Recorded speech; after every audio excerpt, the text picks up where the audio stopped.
Investing in Cape Coral, Florida is like investing in paradise, but it is a subtropical weather. We do have varying temperatures, both hot, dry, wet. Hurricanes do occur, and there are a lot of critters looking to eat the inside of your homes. So when you're investing here, it's very important to understand how to protect your home from the outside elements. And who better to speak to about this important subject matter than Doug Patch of Sherlock Homes. Doug, how are you doing today? I am very well, Alvin. Thank you for having me. Doug, so part of your role there at Sherlock Holmes is you talk to a lot of investors, a lot of homeowners about their unique problems and their unique insight. And a lot of them come from other colder climates. Can you just walk us through some of the differences of what makes Southwest Florida unique compared to the rest of the country? Absolutely. So one of the first things, and it's a bit of a joke, but it's also reality. We don't have the advantage of a 6-month kill off here, like a lot of the northern part of the country. Insects are a year-round thing. It's something that always needs to be thought about. Rodents are prevalent, especially if you have property on waterfront areas. These are things that need to be thought about. Yeah. And so my go-to provider when it comes to anything related to pests, rodents, palms, landscaping is Sherlock Holmes. And you guys have a really good network of teams. You guys divide and conquer, but there's a central force and you're kind of that central element. And I refer clients to them, but a lot of my clients find you guys anyway. Can you walk me through the process of when someone clicks on something on Facebook to what happens next? Sure. So we've got, a variety of different avenues that people can use to find us. Facebook is definitely one of them. We have a promotion there that a lot of people find for our residential pest control. One of the kind of things that turns people off about a lot of pest control companies is what's called an initial service fee. With our promotion, we actually waive that. So all the services cost exactly the same. There's not a elevated price point to get started and then it drops after that. It's all the same. And that's one thing that a lot of people appreciate. In terms of how that process works, when you click on that form or you call, I'm usually the voice you're going to have on the other end of that line. And I will walk you through the process of what we do with our pest control, which consists primarily of outside services. The whole idea is to stop bugs before they come in. So we're going to do a perimeter spray. We're going to do a brush down around the outside to remove things like spider webs and wasp nests and various things to be able to help keep a nice, clean presentation and stop bugs before they become a problem inside your home. Yeah, and one of the things that's very apparent is when you do research on pest control companies, you guys come up fairly often. Mhm. And one of those things is all the 5-star reviews, and they go up daily, right? Yeah. Yeah. There's a non, I got to turn my feet off with all these 5-star reviews from Sherlock Holmes. But what is it that allows your company to get so many 5-star reviews? I don't know that there's one factor that plays into that. I think it's a combination of things. A lot of larger companies out there are still kind of caught up in an older school way of doing things where they want to send someone out to the property in person and they do a bunch of different inspections and it all looks very official and very thorough, but really all it is a way to get you to sit down at a table with them for an hour and them try to sell you 25 different services. With us, it's a much more efficient process. I don't need to go to your home first. I don't need to walk your lawn. We do a customized service with everything we do, whether it's pest control, lawn care, shrubs. Our technician is going to walk through your lawn, see what it needs before we do a service every time. So all I really need to do is be able to put together how much it's going to cost, which we base off of treatable space. How big is it? What type of space are we dealing with? I have access to all that information online. I'm able to put together a price point for most folks within a matter of 5 minutes or less. It's a very quick, painless process and lets you move on with your life. Yeah, and I would agree. Full disclosure, I'm a client of you.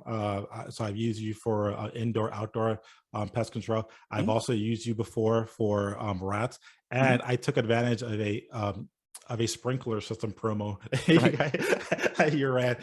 Yeah. Full disclosure, I'm a client, and I get a text message the day before someone's Mhm. going to come out. I know their name, I have their cell phone number. Right. They tell me when they're done with their job. I get a bill immediately afterwards with the services that were provided. What goes into the thought process of being so tech savvy and balancing that tech savviness with the personal touch? You know, Jeff, our company president, has owned several different businesses related to this field over the years. And we both also spent time working for a couple larger corporations in this industry. And we kind of from day one tried to fuse the best of both of those worlds into one thing. And I think we've found the balance there. You've got the technical aspect and the proficiency of a larger corporation, but still keeping that family-owned business feel. Yeah. I'm here with Doug Patch of Sherlock Homes, and we're talking about pest control. And we'll talk about the outside of the house first, and we'll dive into the inside. Sure. So, what's trying to get inside your home? Well, given this time of year, and we had some recent rains over the last weekend, so that's stirred up a lot of ants. Ghost ants are a common thing right now, and they will be over the next several months. That's pretty normal in the summer. The rain stirs those up, and they like to come in and they'll wind up around various water sources, kitchen sinks, bathroom vanities, laundry areas sometimes. So we'll treat those with a bait product to clear that up. That's usually very effective within a day or two, and no more ants. That perimeter spray is done to be able to minimize the need for us to do the inside. But again, part of our service is what we call our peace of mind guarantee. So even if you are a month away from your next scheduled visit, all you got to do is call me. I'll have a technician out to you as quickly as we possibly can, and it doesn't cost anything extra. Yeah. And one of the things I do want to emphasize is that every home is unique, it's positioned differently. There are a lot of unique factors. But if we're talking about a home in Florida, there's insects outside. And Absolutely. they're all looking for the same stuff. They're all Yeah. looking for soft wood. They're all looking for food to eat. Mhm. They got a family they have to support. Right. Some may require more maintenance, especially if it's a bigger problem, it's a newer home. Right. Others, maybe a more laid back schedule. Can you walk me through kind of the things you would look for to determine the right schedule of treatments for that client? Absolutely. So depending upon what type of service we're talking about, we've kind of been focusing on household pests. So I'll stick to that for a minute. Our kind of general framework for that is we want to do an every other month service. And the big reason for that is honestly, little inside baseball here. Most products don't last more than about 75 to 80 days. So when a company is selling you a quarterly program, there is a built-in gap of protection that they know is there, but they're gambling you won't have a problem in that 10 to 20 days or so that there's really not treatment still existing. We prefer to be proactive. So we're going to do service every other month, 6 visits a year as opposed to 4. But if you look at our price point, most of the time when you compare an annual total, apples to apples, of what services we're doing, what services they're doing, the dollar amount ends up being within a few dollars of about the same with those 2 extra services thrown in. Yeah, let's talk about specifically the perimeter spraying. What are you using and what's the purpose?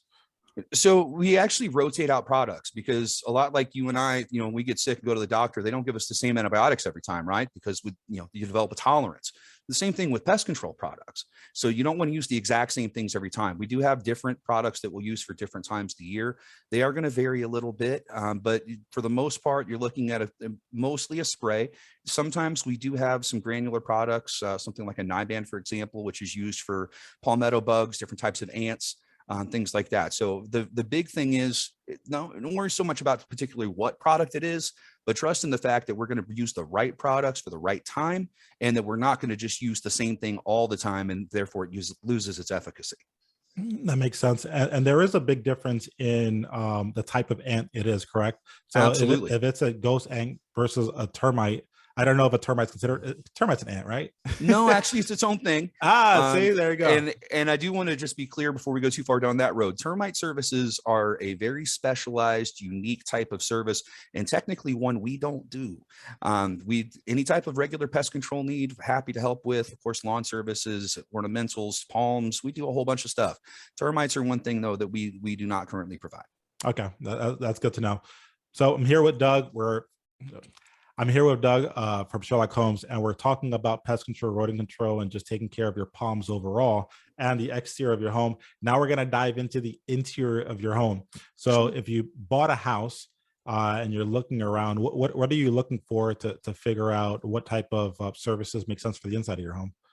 Well, realistically, our general household pest is going to be a pretty good way to go for just about everybody. It's a pretty base product to prevent most insects, and it covers just about any type of issue you're going to have, whether it's ants, roaches, spiders, silverfish, We cover inside flea treatments as part of that program. German roaches, interior rodent trapping is all built into that. And if you have a property that's under 2,500 square feet, it's going to be $67 a visit. It's a pretty good deal. Yeah, and one of the things that I've personally benefit is when someone, like I'll have someone text me the day before Mhm. and they'll say, "Hey Alvin, I'm gonna be coming over at this time. Is there anything I should be made aware of?" And I'll be like, "Yeah, I've been getting these droplet things around my counters," Mhm. and I'll send a picture and I'll say, "I have no idea what this thing is." And immediately it felt like when it happened to me, there was a whole committee of people sharing that image around, trying to figure out what Yeah. it was before he even got there. So when he got there, he knew what the right Yeah. recommendation is. And So that's actually normal for us. And there it's it's a bit of a committee of sorts. Patrick is most likely who you're dealing with in a pest control situation. He's our primary pest tech. He does a great job. And then if he sees something that he doesn't always recognize, we'll pass that around to myself, to Jeff, where we kind of all look at it and make our own assessment of what we think it is until we kind of come to a consensus of, yeah, okay, this is the problem. This is how we're going to fix it. right. And what he didn't do was he didn't go to you and say, "Hey, let's get a new package going for Alvin." No, What he no. did is saying, "Hey, this is normal. Get some apple vinegar, wipe it around the counters. It'll create a perimeter. Make Mhm. sure you move away the food source, which at that Right. case was apples and just fruit that were on display." Yeah, And it was more of a consulting service, right? Where it's sure. just like, because a lot of times when we're talking about pests or rodents or anything, we're it's great to treat, but you also want to get rid of the root cause. Well, exactly. And Alvin, what you're touching on there is what's called integrated pest management. And that's a beautiful topic because for a lot of folks, when we think about pest control, the first thing everybody wants to go to is chemical treatment. And that's not always what's needed. There are so many ways that just through cultural practice, right? The things that we do every day inside of our home, ways that we can minimize some of these situations without use of chemical products. Something as simple as mixing a tablespoon of baking soda and a quarter cup of vinegar and dumping that down your kitchen drain, letting that sit for 15 minutes, follow it up with a couple cups of boiling hot water, and let that just flush that out. Well, now you've eliminated food sources for roaches, for ants, for drain flies, and doing something like that on a routine basis that costs nothing, takes minimal effort, and doesn't require any type of chemical use. It's Yeah, a good thing to do. and some basic things like cleaning your house. Mhm. Yeah.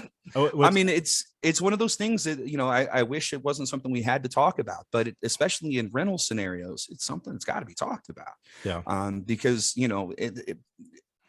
something as simple as picking up a piece of used furniture online, right? And bringing that into your home.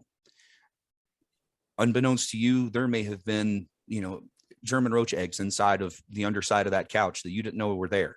And 3 weeks later, you've got roaches smiling at you when you open the silverware drawer, right? That kind of stuff happens, and it happens regularly. And that's part of why we include those types of things in our services.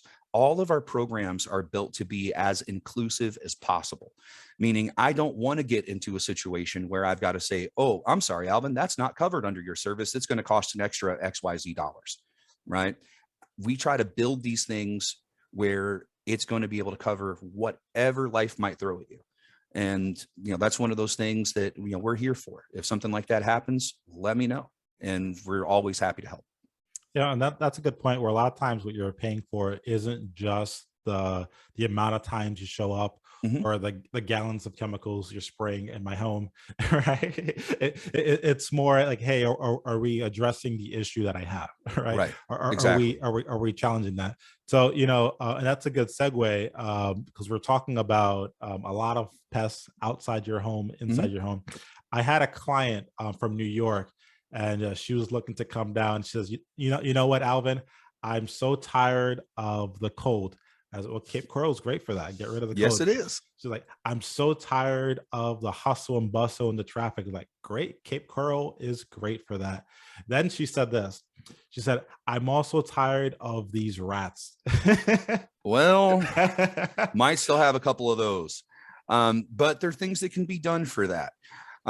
Before I delve too deep into that, There's been some recent news coverage about bait services, bait blocks that are used for rodent prevention.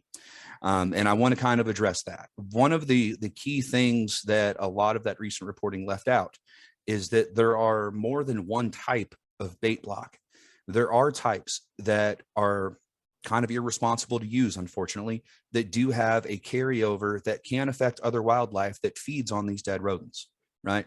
There are also types that do not have that type of carryover. They're formulated in a way where it's a dosed amount that will only impact the target, not whatever feeds upon it later. They are more expensive, but us being a very green company and an environmentally minded company, those are the products we use.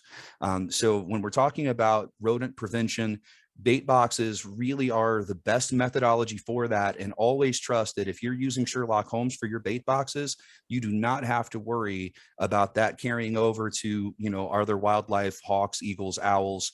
It's not going to impact them with the type of product that we use. And we make every effort we can to make sure that's the case. Yeah, and let's I'm glad you brought that up because here in Southwest Florida, compared to maybe the East Coast of Florida, Mhm. compared to some of the large metros across the US, we really do like nature. Absolutely. We love the environment. One of the benefits of moving here is that it is a lot more naturalistic.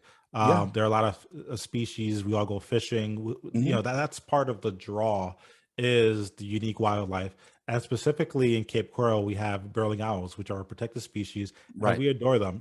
I walk down the street, people have them in their front yards. Yeah. Go to my son's school, they're all have their nest up, and they eat insects, bugs, whatever's flying in the air, Mhm. and a lot of rodents and things like that. Yes, they do. And and so as being stewards of the environment, people who we all live here, right? Right. We're not flying in from Chicago every day to do pest control.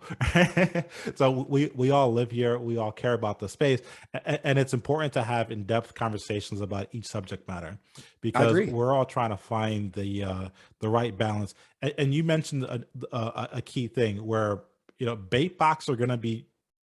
I would say bait boxes are the second best solution. Let me see if I can top yours. Okay.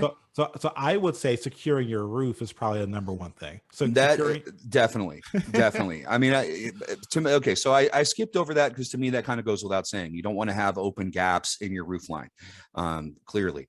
But the advantage for bait boxes really are about a long-term deterrent. It's not about fixing a short-term problem. It's about long-term deterrence. Because even if you have your roof secured, remember that we're talking about a rodent that can squeeze through a hole the size of a quarter. Right. Okay. Yep. It doesn't take much, little gust of wind, few years of heavy rains, maybe just they're gnawing on a certain spot to be able to get in. It doesn't take much for them to be able to get in, but having bait boxes on the ground gives something to occupy them before they ever start climbing on the roof in the first place. Yep. And they don't have any type of attractant in them. They operate based off of the way a rodent naturally navigates around a home. Right. We're talking about a creature that's virtually blind. So it travels a lot by smell and by feel. So a lot of times they'll actually, this is going to sound gross and I'm sorry, but we're going to get inside the science a little bit.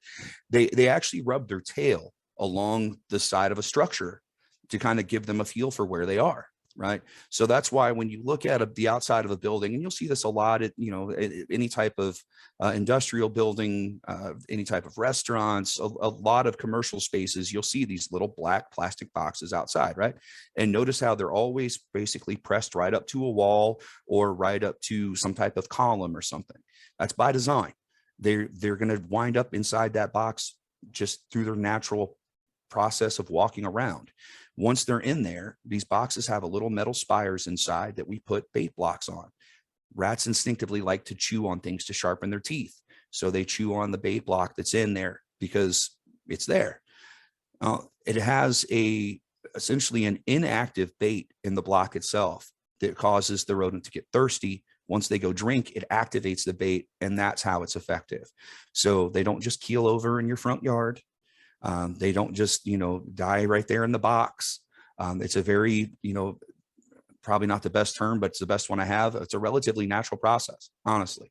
Right. They get thirsty, they go drink, and eventually expire. And again, it's, it's a dosed out thing that unless they're in there just gorging themselves for hours and hours and hours, there's really not a way for it to have any type of effect on anything other than that rat specifically. And we use what's called an Evo box, which means it's weighted. So, a neighborhood dog can't just go pick it up and run it around. They each weigh about 30 to 35 pounds. They have very small entry ports on them. So, your pets can't get in them. Even most, smaller wildlife, things like squirrels and things, can't really fit into these very well. So it is a very targeted thing that gets to the one problem we're trying to prevent.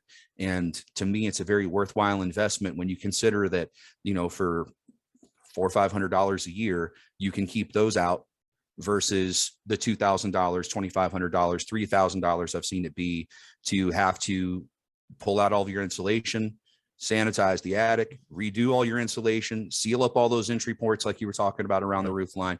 That becomes a very expensive process. So to me, bait boxes are no different than having car insurance. Hope you don't ever need the rest of the stuff that comes with it, and it does its job. Right. And some of the things that, you almost want to, I had a property where it needed rodent control, and it was very clear from being there that it was a great place to live because right next door, the owner left the bowl of dog food out and a bowl of water right there. Yeah. On the other side of the house, a guy Right. just left all these palm leaves just laying around, which is great habitat. So, Yeah. you have to also sometimes figure out, hey, what are they eating? Are they eating the fruit tree? Are they eating the dog Right. food? Or are they drinking, from that pond over there? And So, all of those things, the answer is yes. I mean, those are all attractants. Those are all things that are food sources, water sources. And we can't always control that, right? We can't tell their neighbors to not leave that bowl of dog food out, or tell the neighbor on the other side of the street, hey, those 10 mangoes that fell out of your tree that are on the ground there, you might want to do something about those because the rats are going crazy eating those every day. We can't always control what goes on outside of our own boundary. I'm here with Doug Patch of Sherlock Homes, and we're going to be talking about how to increase the value of your home. When you're driving to the property, one of the first things you're going to see is the lawn. Right? Absolutely. Is it green? Is it brown? Is it dead? Is it Mhm. dirt? Does it look like a baseball pitch? Like, the lawn matters. Can you dive into why a lawn matters, and what do we do about it? Well, I mean, from the perspective you were speaking of it, from a property value perspective, I mean, everything we do is with our eyes first, right? It's all about a visual impression. And rolling up to a house that's got a nice color to the lawn that you can tell it's nice and lush, the first thing I think of when I see that is, oh, these people took care of this place. Right. It extends beyond just the lawn. It extends to every other aspect of the house. So having, not only is it good visual appeal, but it also, puts in mind of this place was well taken care of. This is something I'm going to want to buy. At least to me. I don't know if everybody thinks like that, but that's certainly the way that plays in my head. So, having regular services in place for your lawn to be able to maintain that appearance is important. We have a couple different types of common turfs here that are very, very different than northern grass. If you're used to grass in northern states, I apologize. Our grass is ugly, but it's what we have. So we're going to do what we can to make it look as good as we can. So one of the common types, usually it's referred to as builder grade grass. It's Bahia grass. Technically, this really is a pasture grass. This was imported from South America years and years and years ago, and was used for cattle pasture. That was its original designation. And somewhere along the lines, it was relatively inexpensive. It became used for new construction for homes. Bahia grass is given a bad light, and it's understandable because it is a little tough for the regular homeowner to maintain. It's got a lot of needs. It doesn't like to be mowed frequently. It doesn't like to be mowed short. Again, pasture grass. It wants to be tall. It wants to see the sun. It's there for cows to eat. So mowing it too short puts it in stress. It is a grass that will kind of be self-sufficient if you treat it right, meaning it doesn't spread like one of our other common types of grass, St. Augustine or Floritan. It has to be reseeded. The good news is those seeds are free if you let them be. If you let it grow long enough, you'll have these sprouts come up and it comes off to a Y at the top. Looks like little black seeds. That's exactly what they are. When you mow, you're spreading that seed around the lawn and essentially reseeding every time you mow the grass if you let it grow to that point each time. And if you do that and don't mow shorter than 4 inches, make sure you're regularly watering, obviously adhering to the local rules on that. But making sure that you are getting as much water as you can while staying within those parameters. And you regularly fertilize, which we would be able to help with. It can look nice. Now, a couple things to understand with that grass, you're never going to be fully weed free there. It's always going to have some. It doesn't have the ability to choke them out like Floratam can. And you can't use as much herbicide with that type of grass as you can on Floratam. So there will always be some weeds in that type of grass. But we are, is to my knowledge, one of the few companies in existence that will treat that type of turf. So if you have that, reach out to me. I'd be happy to go over that service with you in more detail. The other main type that most folks have is called Floratam. It's a variant of St. Augustine. Alvin, I think that's what you have at your house, right? I have no idea. Oh, that's the one with the broader leaves, right? They're a little thicker. And it's a little bit lighter color green. It almost squishes like carpet when you walk on it. I wish I was as knowledgeable as you are, but I have fair enough. Fair enough. So Floratam is really pretty common. That's the most common turf type that we deal with in Cape Coral. And with that, it likes nitrogen. It likes a lot of fertilizer. So we do typically a monthly service for that. It consists of fertilization, weed control, insect control, fungus management, grubs, sedge, whole big laundry list. Again, circling back to the point I made earlier that we do like to be able to have everything be all inclusive. So you won't get phone calls at various points of the year trying to upsell you some other thing. It's already there. And so again, we are going to customize what the lawn needs at any given time. Now we do have a ban on nitrogen use a few years out of the month. This is a state imposed ban in our area where June through September, we can't use nitrogen. So, well, what do you do in that time when you can't do that? Well, there's a couple things. In those months, we have rain pretty much every day, right? So weeds become a major problem. Ants become a major problem. So we focus on insect control and weed control while still giving micronutrients, iron, things like that to help maintain color during those months without the use of the nitrogen. We do book in that period with a granular application. We're out doing that this month. Tobiah, our lawn tech, is out hitting all of our customers with granular fertilizer. It's a slow release. So with the rains that we've just had and with more hoping to be on the way here soon, that granular will be able to get in the root system, last for a little while, and help get a nice green pop back for heading into the summer months. And then, you know, when we get back into the fall, we'll do that same thing again to be able to maintain that color at that point as well. Yeah, and I want to just highlight something that just happened right now. You were asking me about the lawn that I look at every single day, and I have no idea. Yeah. You know, and I sell homes for a living, by the way. So I'm looking at my lawn. I know nothing about it. There are a lot of people who want to decide that they want to take care of the lawn on their own, which very valid. You know, it's good to be a hard worker, but you also mentioned that the seasons changed pretty dramatically. We just went through, you know, what was supposed to be a drought season. Now we had a couple of days of heavy rain. Yeah. You also mentioned that there's a local ordinance to be aware of, right? With regards to watering, with regards to fertilizer. Right. And so if I'm a DIY kind of guy, now I have to, you know, I can't just go to the library because these things are changing as well. Yeah, well, and that's the thing. I mean, look, I don't have any delusions here. We're a convenience service. These are things that if people wanted to take the time and had the education and knowledge to do, by all means do them. But the truth of the matter is between the time that you're going to spend educating yourself on what the right products are, the time that you're going to take and running to, you know, Home Depot or Lowe's and trying to find comparable products to be able to do these things, then the time of actually doing them. You see where all this is going, Alvin? It adds up to a lot of time, right? And that's not even counting the money of buying it, right? And then there's, in some of these cases, the trouble of storing these products. A lot of these things, they've got labels on them for a reason. These are not things you want neighborhood kids to be able to get into, and cause potential problems. So storage is an issue. Time is an issue. That's why guys like me exist. So you don't have to worry about this stuff. Call me, tell me what you want. I'll make it happen. And you can do all the other hundreds of things to keep you busy in your life without having to worry about this. Yeah, and if you call me, I'm gonna tell you to call Doug. So don't even bother. Right? Just go straight to Doug. He's my referral source. I recommend Sherlock Holmes. Check out their reviews, Google searches, you name it. Reach out to Jeff directly. Great team overall, very knowledgeable. And for me, I'm a big fan of preserving brain damage and researching all of this stuff. It's interesting for a 30-minute conversation, but then I'm done. I understand. No, it's a lot, man. It's a lot. So for additional information, feel free to click on the links below or search Sherlock Holmes, and they'll be more than happy to assist. Doug, thank you so much for your time today. Alvin, thank you again for having me. I really appreciate it. It was a lot of fun. All right, take care. Have a good one. Thank you, sir. You too.